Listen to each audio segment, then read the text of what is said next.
ഒരു പ്രത്യേക ടേസ്റ്റ് ആട്ടോ അപ്പോൾ അച്ചാറിനെ. കണ്ടോ, നമ്മുടെ മാങ്ങച്ച കടുകപ്പുളി അച്ചാർ ഇതവിടെ റെഡി ആയിട്ടുണ്ട് കേട്ടോ. ഞാൻ സ്മിത. അപ്പം നമ്മുടെ പാചകത്തിലേക്ക് പോയാലോ? അയ്യോട്ടാ. അപ്പം ഇന്ന് ഞാനുണ്ടല്ലോ സദ്യ വടുകപ്പുളി അച്ചാറും അതേപോലെ തന്നെ സദ്യ മാങ്ങച്ചാറായിട്ടോ നമ്മൾ ഇടുന്നത്. അപ്പോൾ വടുകപ്പുളി ഞാനിതാ ഇതേപോലെ നോക്കിയേ കഷ്ണങ്ങളാക്കിയതാ നുറുക്കിയെടുത്ത് കൊണ്ടുവന്നിട്ടുണ്ട്. കണ്ടോ? അപ്പോൾ നമ്മൾ വടുകപ്പുളി നുറുക്കുമ്പോൾ കണ്ട ഈ വടുകപ്പുളിയുടെ ഈ ഒരു ഭാഗത്ത് കാണുന്ന ഈ ഒരു വെള്ള ഇതുണ്ടല്ലോ അതും കളയണം. അതേപോലെ തന്നെ കുരും പാടില്ല കേട്ടോ. എന്നിട്ടാണ് നമ്മളിത് ഇതേപോലെ നുറുക്കി എടുത്തിട്ടുള്ളത്. നമുക്ക് ആദ്യം വടുകപ്പുളി അച്ചാർ ഇടാം കേട്ടോ. അപ്പോൾ ഇതാ തീ കത്തിച്ച് നമ്മളിതൊരു ചീനിച്ചട്ടി അടുപ്പത്ത് കയറ്റിയിട്ടുണ്ട്. ഈ ചീനിച്ചട്ടി ഒന്ന് ചൂടാവട്ടെ കേട്ടോ. ചീനിച്ചട്ടി ഇതാ നന്നായി ചൂടായിട്ടുണ്ട്. അപ്പോൾ ഞാനിത് ഗ്യാസ് ഓഫ് ചെയ്യാണ് കേട്ടോ. ഇനി നമുക്ക് ഇതിലേക്ക് മുളക് പൊടി ഇട്ട് കൊടുക്കാം. 2 ടീസ്പൂണ് മുളക് പൊടി, 1 ടീസ്പൂണ് കാശ്മീരി മുളക് പൊടി, നല്ല കളറൊക്കെ കിട്ടാൻ വേണ്ടിയിട്ടാണ് കേട്ടോ. 1/2 ടീസ്പൂണ് മഞ്ഞൾപ്പൊടി. നമുക്ക് നന്നായിട്ടൊന്ന് ഇളക്കി കൊടുക്കാം. ഈ പൊടിയിലത്തെ ഒരു കുത്തു പോകാൻ വേണ്ടിയിട്ടാണ് കേട്ടോ. അപ്പോൾ നമ്മൾ തീ ഓഫ് ചെയ്തത് എന്താണെങ്കിൽ അല്ലെങ്കിൽ പൊടി ഇടുമ്പോൾ പെട്ടെന്ന് കരിഞ്ഞു പോകും. അപ്പോൾ ഇതാ ഇത് നമുക്ക് ചൂടാറാൻ വേണ്ടി ഒരു പ്ലേറ്റിലേക്ക് മാറ്റി കൊടുക്കാം കേട്ടോ.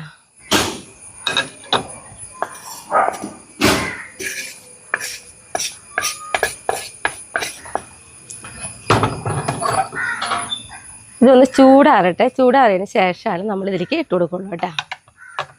ഇനി നമുക്കിതാ വീണ്ടും ആ ചീനച്ചട്ടി തന്നെ വെച്ച് കൊടുത്ത് ഞാൻ അത് തീ കത്തിച്ചിട്ടുണ്ട്. ചീനച്ചട്ടി ഒന്ന് നന്നായിട്ട് വീണ്ടും ചൂടാവട്ടെ കേട്ടോ. ചട്ടി അവിടെ നിന്ന് ചൂടാറുമ്പോഴേക്കും നമ്മുടെ മുളക് നമ്മൾ ചൂടാക്കി വെച്ചതുണ്ടല്ലോ അത് ചൂടാറിയിട്ടുണ്ട്. നമുക്കിതിലേക്ക് ഇട്ട് കൊടുക്കാം. അതേപോലെ തന്നെ പച്ചമുളക് ഇതേപോലെ വട്ടത്തിലരിഞ്ഞതുണ്ട്, അതും നമ്മളിതിലേക്ക് ഇട്ട് കൊടുക്കുന്നുണ്ട് കേട്ടോ. നന്നായിട്ടൊന്ന് നമുക്ക് യോജിപ്പിച്ചെടുക്കാം. 300 ഗ്രാം നാരങ്ങ അച്ചാറാണ് നമ്മൾ ഉണ്ടാക്കുന്നത്. അതായത് വടുകപ്പുളി അച്ചാർ കേട്ടോ, സദ്യ അച്ചാർ. അപ്പോൾ നമുക്കറിയാം വടുകപ്പുളി സദ്യ അച്ചാർ നമ്മൾ സദ്യക്ക് കഴിക്കുമ്പോൾ നല്ല അഴവിലായിരിക്കും. അപ്പോൾ നമുക്കതിലേക്ക് കുറച്ച് വെള്ളം ഒഴിച്ചു കൊടുക്കാം കേട്ടോ. അപ്പോൾ തിളപ്പിച്ച ആറിയ വെള്ളമാണ് ഒഴിച്ചു കൊടുക്കുന്നത്. അപ്പോൾ വെള്ളം ഒഴിക്കുമ്പോൾ ഇതേപോലെ ഇരിക്കണം. കണ്ടോ? ഇനി നമുക്കിതിലേക്ക് ആവശ്യത്തിന് കുറച്ച് ഉപ്പും കൂടി ഇട്ട് കൊടുക്കാം.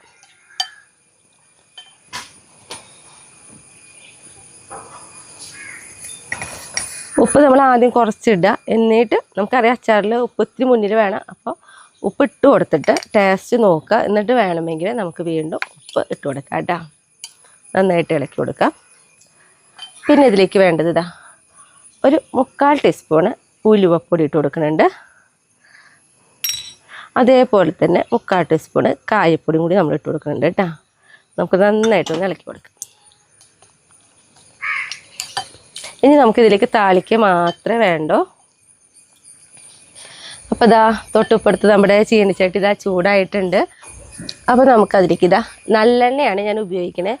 വെളിച്ചെണ്ണ ഉപയോഗിക്കാം, പക്ഷെ അച്ചാറിലേക്ക് എപ്പോഴും നല്ലെണ്ണയായിട്ട് നല്ലത്. അപ്പോൾ നമുക്കതിലേക്ക് 2 ടീസ്പൂണ് നല്ലെണ്ണ ഒഴിച്ച് കൊടുത്തിട്ടുണ്ട്. നല്ലെണ്ണ ഒന്ന് ചൂടാവട്ടെ. നമ്മുടെ എണ്ണ നല്ലോണം ചൂടായിട്ടുണ്ട്. അതിലേക്ക് 1 ടീസ്പൂണ് കടുക് ഇട്ട് കൊടുക്കണേ. 2 പച്ചമുളക് ഇട്ട് കൊടുക്കാം. പിന്നെ കറിവേപ്പില ഇട്ട് കൊടുക്കാം. നമുക്കിതാ നേരെ ഈ ചൂടോടു കൂടി തന്നെ നമുക്കിതാ ഇതിലേക്ക് ഒഴിച്ചു കൊടുക്കാം കേട്ടോ.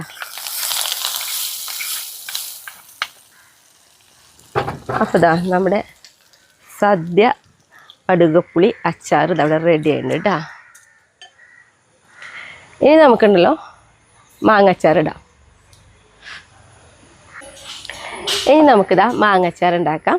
അപ്പോൾ നോക്കിയേ 300 ഗ്രാം മാങ്ങയാണ് എടുത്തിട്ടുള്ളത്. ഇതേപോലെ ചെറുതാക്കി കണ്ടോ നുറുക്കിയെടുത്ത് നോക്കുകയാണ്. അപ്പോൾ നമുക്ക് മാങ്ങച്ചാർ ഇടുമ്പോൾ നമ്മളിതാ തൊലി ചെത്തിയിട്ടില്ല. അപ്പോൾ തൊലി കനപ്പുള്ള മാങ്ങ ഉണ്ടാവും. അപ്പോൾ അങ്ങനത്തെ മാങ്ങ മേടിക്കരുത്. തൊലി കനക്കാത്ത മാങ്ങ മേടിച്ചിട്ട് വേണം ഇതേപോലെ തൊലി അടക്കമായിട്ട് കുഞ്ഞീതാക്കിയിട്ട് നമ്മൾ നുറുക്കിയെടുക്കേണ്ടത് കേട്ടോ. അപ്പോൾ നമുക്ക് ആദ്യം തന്നെ കുറച്ച് ഉപ്പിട്ടിട്ട് വെക്കണം നമുക്ക് മാങ്ങ. അപ്പോൾ ഞാൻ പറഞ്ഞ പോലെ ആദ്യം ഉപ്പൊക്കെ ഇട്ട് കൊടുത്ത് പിന്നീട് വേണമെങ്കിൽ നമുക്ക് ഇട്ട് കൊടുക്കാം. നമുക്ക് നന്നായിട്ടൊന്ന് ഇളക്കി കൊടുക്കാം. എന്നിട്ട് നമ്മളൊരു എന്താ പറയുക ഒരു 10-20 മിനിറ്റ് നേരം വെച്ചിട്ടുണ്ടെങ്കിൽ തന്നെ ഈ മാങ്ങയിൽ നമുക്ക് വെള്ളം ഇറങ്ങും കേട്ടോ. ആ വെള്ളം മതി നമുക്ക് ഈ അച്ചാറിലേക്ക്. വേറെ എന്താ പറയുക വെള്ളമൊന്നും ഒഴിക്കേണ്ട ആവശ്യമില്ല കേട്ടോ. ഒഴിക്കണമെങ്കിൽ ഒഴിക്കാം, പക്ഷെ നമുക്കിതിലിപ്പോൾ ഒഴിക്കേണ്ട ആവശ്യമില്ല കേട്ടോ. അപ്പോൾ ഇങ്ങനെ തന്നെ നമുക്കൊരു അരമണിക്കൂർ നേരം ഇരിക്കട്ടെ. അപ്പം ഞാൻ മുന്നേ ഇതേപോലെ നുറുക്കി വെച്ച മാങ്ങ അവിടെ ഇരിക്കുന്നുണ്ട്. ആ മാങ്ങ എടുത്ത് കൊണ്ടിട്ടാണ് നമ്മളിപ്പോൾ അച്ചാർ ഇടുന്നത് കേട്ടോ. അപ്പം നോക്കിയേ, കണ്ടോ, ഇതേപോലെ വെള്ളം വരും. ഇനിയിപ്പോൾ നമുക്ക് വേണമെങ്കിലേ നല്ല പുളിയുള്ള മാങ്ങയൊക്കെ ആണെങ്കിൽ നമുക്ക് ഈ വെള്ളം കളഞ്ഞതിന് ശേഷം അച്ചാറിട്ടാലും മതി കേട്ടോ. ഇപ്പോൾ ഈ ഒരു മാങ്ങ ഇത്തിരി പുളി കുറവാണ്, അതുകൊണ്ട് ഞാൻ ഈ വെള്ളം കളയണില്ല. ഇനി നമുക്കിതിലേക്ക് പൊടികളൊക്കെ ഇട്ട് കൊടുക്കാം. നമ്മൾ ഈ മാങ്ങച്ചാറിലേക്ക് നമ്മൾ പൊടികൾ ചൂടാക്കി അങ്ങനെ ഒന്നും ചെയ്യണില്ല. 2 ടീസ്പൂണ് മുളക് പൊടി ഇട്ട് കൊടുത്തിട്ടുണ്ട്. നമ്മൾ നാരങ്ങച്ചാറിന് ചെയ്ത പോലെ തന്നെ മുളകിൻ്റെ അളവൊക്കെ കൃത്യമായിട്ടാണ്. കാശ്മീരി മുളക് 1 ടീസ്പൂൺ ഇട്ട് കൊടുത്തിട്ടുണ്ട്. മഞ്ഞൾപ്പൊടി 1/2 ടീസ്പൂൺ ഇട്ട് കൊടുത്തിട്ടുണ്ട്. 1/2 ടീസ്പൂൺ അത്രയില്ല, അന്ന് ഏതാണ്ട് അത്ര അടുത്തായിട്ട് ഇട്ട് കൊടുത്തിട്ടുണ്ട് കേട്ടോ. ഇനി നമുക്ക് നന്നായിട്ടൊന്ന് ഇളക്കി കൊടുക്കാം.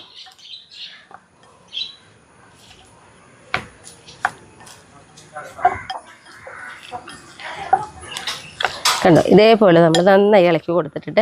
ഇനിയിപ്പോൾ അഥവാ നമുക്ക് ഇത്തിരി അഴവ് വേണമെന്ന് വെച്ചിട്ടുണ്ടെങ്കിൽ നമ്മൾ നാരങ്ങച്ചാറിന് ചെയ്തല്ലോ തിളപ്പിച്ചാറിയ വെള്ളം കുറച്ച് ഒഴിച്ച് കൊടുത്തില്ല, അതേപോലെ ഒഴിച്ച് കൊടുക്കും ചെയ്യാം കേട്ടോ. കണ്ടോ, ഇതേപോലെ നമ്മൾ നന്നായിട്ട് മുളകൊക്കെ എല്ലായിടത്തേക്കും ആവേണ്ട രീതിയിലാക്കി കൊടുത്തിട്ടുണ്ട്. ഇനി ഇതിലേക്ക് നമ്മൾ ഇടുന്നത് 1/4 ടീസ്പൂണ് ഉലുവ പൊടിച്ചത് കേട്ടോ. അതേപോലെ 1/4 ടീസ്പൂണ് കായം പൊടി, ഇതും കൂടി ഇട്ടിട്ട് നമുക്ക് നന്നായിട്ടൊന്ന് ഇളക്കി കൊടുക്കാം. ഇനി നമുക്കിതിലേക്ക് താളിക്കണം. അപ്പം ഞാനിതാ തീ കത്തിച്ച് നമ്മുടെ ചീനിച്ചട്ടി നന്നായിട്ടൊന്ന് ചൂടാവട്ടെ. ചീനിച്ചട്ടി നന്നായി ചൂടായി വന്നിട്ടുണ്ട്. അതിലേക്ക് നമ്മളിതാ 2 ടീസ്പൂണ് നല്ലെണ്ണ തന്നെയാണ് കേട്ടോ ഒഴിച്ച് കൊടുക്കുന്നത്. അച്ചാറുടെ എപ്പോഴും നല്ലെണ്ണയാണ് നല്ലത്. അപ്പോൾ എണ്ണ നന്നായിട്ടൊന്ന് ചൂടാവട്ടെ കേട്ടോ. എണ്ണ നന്നായി ചൂടായി വന്നു. അതിലേക്ക് 1 ടീസ്പൂണ് കടുക് ഇട്ട് കൊടുക്കണേ. പച്ചമുളക് മുറിച്ചിടാം, കുറച്ച് കറിവേപ്പില ഇടാം. നമ്മുടെ ഈ മാങ്ങച്ചാർ ഉണ്ടാക്കുമ്പോഴേ ഈ എണ്ണയിൽ നന്നായിട്ട് ഇങ്ങനെ പുകഞ്ഞോണം നിൽക്കണം കേട്ടോ. എന്നിട്ട് ആ ഒരു പുകച്ചിലിൻ്റെ ആ ഒരു സ്മെല്ലോട് കൂടിയിട്ട് വേണം ഇതിലേക്ക് ഒഴിച്ചു കൊടുക്കാനായിട്ട്.